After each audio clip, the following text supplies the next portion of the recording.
Assalamualaikum warahmatullahi wabarakatuh. Saya Sheila Tomisa Gita, mahasiswi program studi hubungan internasional Universitas 17 Agustus Jakarta. Nama saya Kian Leong Devroy Panlewan, mahasiswa Universitas 17 Agustus 1945 Jakarta, program studi hubungan internasional. Di sini saya akan menjelaskan esai yang sudah kami buat dengan tema Sumber Hukum dan Tata Negara di Indonesia. Hukum positif yang baik dan efektif adalah hukum yang sesuai dengan living law yang sebagai inner order dari masyarakat mencerminkan nilai-nilai yang hidup di dalamnya. Oleh karena itu, merupakan sebuah keharusan dalam pembentukan undang-undang harus banyak memperhatikan apa yang ada dan berkembang dalam realitas kehidupan masyarakat. Ahli hukum yang sekarang menjabat menjadi Ketua Mahkamah Konstitusi, tokoh jebolan Madura, Profesor Dr. Mahfud MD, mengatakan dalam bukunya bahwa untuk mewujudkan kepastian dan keserasian dalam hukum serta kesatuan tafsiran, maka perlu secara real dan objektif adanya pendikotomian sumber hukum tata negara. Selama ini timbul anggapan sinis bahwa yang merupakan sumber hukum hanya pada teks-teks yang telah termodifikasi. Selain itu, bukanlah sumber hukum. Maka mengenai hal itu, makalah ini akan membahas mengenai sumber hukum. Pengertian sumber hukum. Dalam bahasa Inggris, sumber hukum itu disebut source of law. Perkataan sumber hukum itu sebenarnya berbeda dari perkataan dasar hukum, landasan hukum, ataupun payung hukum.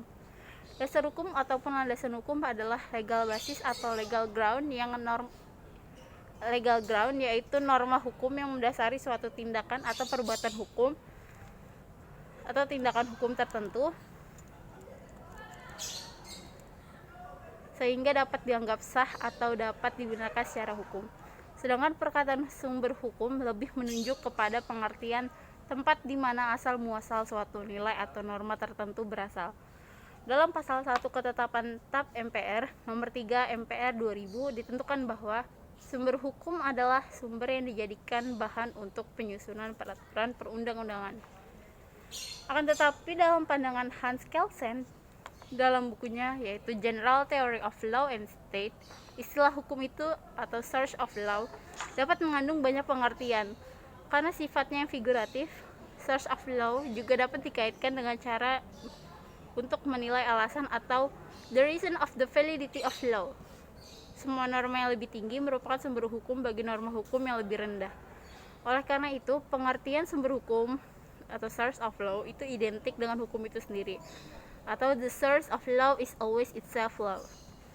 Menurut R. Suroso dalam bukunya Pengantar Ilmu Hukum 2005 halaman 1117 sampai 118, sumber hukum adalah segala sesuatu yang menimbulkan aturan-aturan mengikat dan memaksa, sehingga apabila aturan-aturan itu dilanggar akan menimbulkan saksi yang tegas dan nyata bagi pelanggar. Sumber-sumber hukum tata negara Indonesia antara lain: yang pertama, Undang-Undang Dasar 1945. Undang-Undang Dasar 1945 sebagai sumber hukum yang merupakan hukum dasar tertulis yang mengatur masalah kenegaraan dan merupakan dasar ketentuan-ketentuan lainnya. Yang kedua, ketetapan MPR. Dalam pasal 3 Undang-Undang 1945 ditentukan bahwa Majelis Permusyawaratan Rakyat menetapkan undang-undang dasar dan garis-garis besar haluan negara. Dengan istilah menetapkan tersebut, maka orang berkesimpulan bahwa produk hukum yang dibentuk oleh MPR disebut ketetapan MPR. Yang ketiga, undang-undang atau peraturan pemerintah pengganti undang-undang. Undang-undang yang mengandung dua pengertian, yaitu A. Undang-undang dalam arti material, peraturan yang berlaku umum dan dibuat oleh penguasa, baik pemerintah pusat maupun pemerintah daerah. B. Undang-undang dalam arti formal, keputusan tertulis yang dibentuk dalam arti formal sebagai sumber hukum dapat dilihat pada pasal 5 ayat 1 dan pasal 20 ayat 1 Undang-Undang Dasar 1945. 4. Keputusan Presiden. Undang-Undang Dasar 1945 menentukan keputusan Presiden sebagai salah satu bentuk peraturan perundang-undangan. Bentuk peraturan ini baru dikenal tahun 1959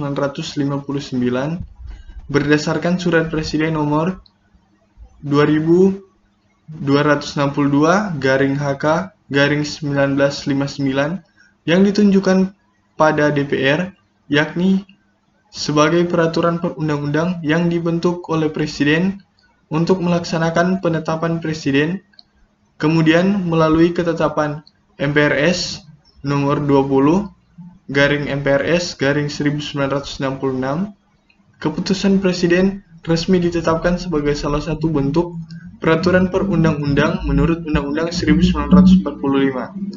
Keputusan Presiden berisi keputusan yang bersifat khusus atau Ain Malik adalah untuk melaksanakan Undang-Undang 1945, ketetapan MPR yang memuat garis-garis besar dalam bidang eksekutif dan peraturan pemerintah.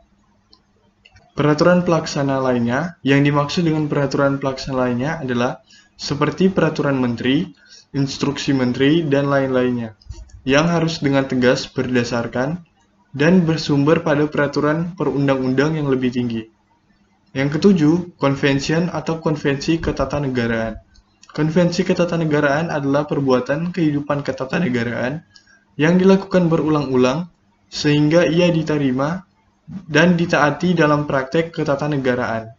Konvensi ketatanegaraan mempunyai kekuatan hukum yang sama dengan undang-undang, karena diterima dan dijalankan, bahkan sering kebiasaan ketatanegaraan menggeser peraturan-peraturan hukum yang tertulis. Yang terakhir, ke-8, traktat. Traktat atau perjanjian, yaitu perjanjian yang diadakan dua negara atau lebih. Kalau kita amati praktek perjanjian internasional, beberapa negara ada yang dilakukan 3 tahapan, yaitu perundingan atau negosiasi, penandatanganan atau signature, dan pengesahan atau ratification. Di samping itu pula, ada yang dilakukan hanya 2 tahapan, yakni perundingan dan penandatanganan. Hukum adalah segala sesuatu yang menimbulkan aturan-aturan yang mengikat dan memaksa, sehingga apabila aturan-aturan itu dilanggar, akan menimbulkan sanksi yang tegas dan nyata bagi pelanggarnya. Sumber hukum tata negara, yakni yang pertama, Undang-Undang Dasar 1945, yang kedua, ketetapan MPR, yang ketiga, Undang-Undang Pemerintah Pengganti Undang-Undang, yang keempat, peraturan pemerintah, yang kelima, keputusan Presiden, yang keenam, peraturan pelaksana lainnya, yang ketujuh, konvensi ketatanegaraan, dan yang kedelapan, traktat. Sekian pembacaan esai dari kelompok kami yang membahas mengenai sumber dan tata hukum negara yang ada di Indonesia. Terima kasih.